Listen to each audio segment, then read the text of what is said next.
Yeah, obviously a tough way for it to end. Really proud of our guys' fight and really proud of our guys' ability to come in here and compete for the majority of 40 minutes. That was a big ask for our guys. It's obviously been a long week with some travel, going to West Virginia, and this is being our third game in 4 days, and all those kinds of things. So for our guys to really kind of bear down and compete the way they did against a fantastic team, really proud of the guys. Having said that, there's no moral victories. Obviously, we come here to win. We come here, whether it's here or Creighton or Nebraska, the expectation is to come here and win with all due respect. As good as those teams are, as good as these coaches are, we have really good players too. And I feel really confident in their ability to step on the floor with anybody and compete and be able to give anybody a game. But we have to get to a point where, we're finishing games. We've been in striking distance in all 3 of these, and that's the next step for our program and myself. Starting with myself, I need to do a far better job, leading us to a point where we can finish these games.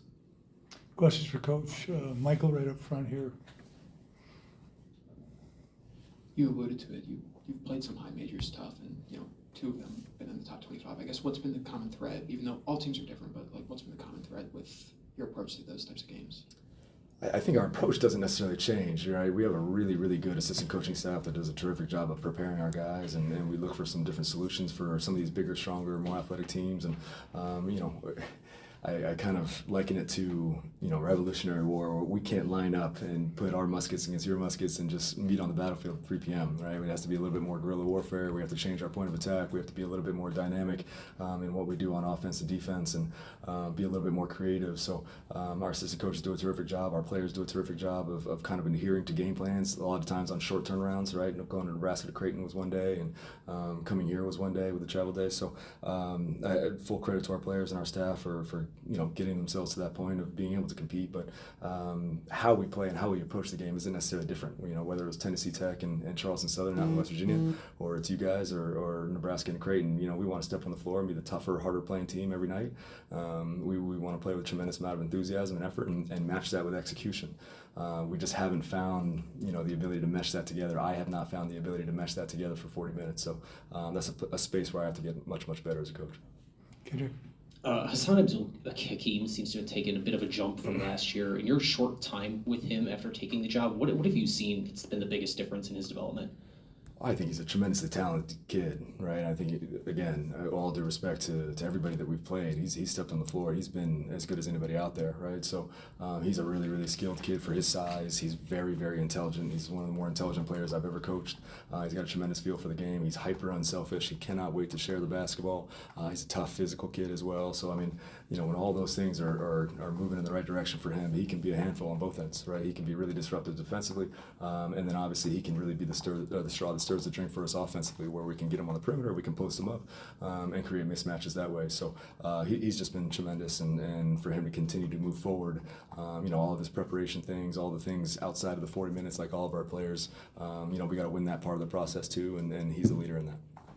Right in the back, Coach. Coach, in the second half, they had to go small to kind of keep up with you guys, and you guys got 4 offensive rebounds in less than 2 minutes. At one point, they led to 9 points. Just how big was that for you guys to kind of take their bigs off the floor and then just neutralize that size advantage that they had going in?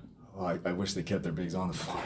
Gilmore is a good player. He's a really good defender. I like him. I was watching him. They did something similar against Montana State on film, and when they brought him in the game, they had the ability to switch a little bit more and be a little bit more aggressive at the point of the ball screen, and he makes them a little bit more dynamic defensively, and then he plays so hard offensively. He came down and drew a foul on the other end, so he gave us a hard time on both ends of the floor. I like him a lot for what he adds to you guys as far as changing your guys' point of attack, right? He kind of changes the face of what you guys look like. So, for us, that's a space to, kind of alluding to the question earlier, that's a space where sometimes we have a little bit of an advantage over some of these high major programs where we're so small, and it's a little bit different where, you look at, bear with me on this story, but if you look at an offensive tackle in high school as a 5-star kid, he's 6'6" and 320 pounds, but he's blocking a 6'1", 180-pound, high school defensive end. Sometimes that kid gets some problems, right?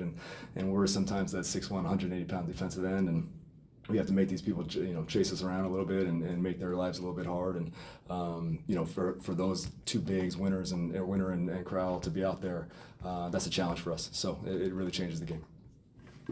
Right up here, Coach. Coach, to that point, in the first half, you guys had 52 points. It seemed like you guys were working well off ball screens, dribble penetration. Really, everything was clicking offensively. What kind of did you you guys see on film that kind of allowed you guys to have such a good performance tonight? Yeah, I think when you have, some size guys like Hassan, like Howie, that can utilize ball screens themselves and they're being guarded by a four, that's hard. And I think we saw some things on film from a ball screen cover standpoint with the fours where we thought we could press an advantage a little bit and put some people in some difficult spots. And I thought Howie did a terrific job of it. Obviously, Hassan did a terrific job of it. And, our players' ability to step out there and just execute, right? And take a look at what, we kind of see as an advantage for us and step out there and execute and play with confidence and really take it to the opposition and be really, really aggressive and be on the front foot. Just, proud of them in that space.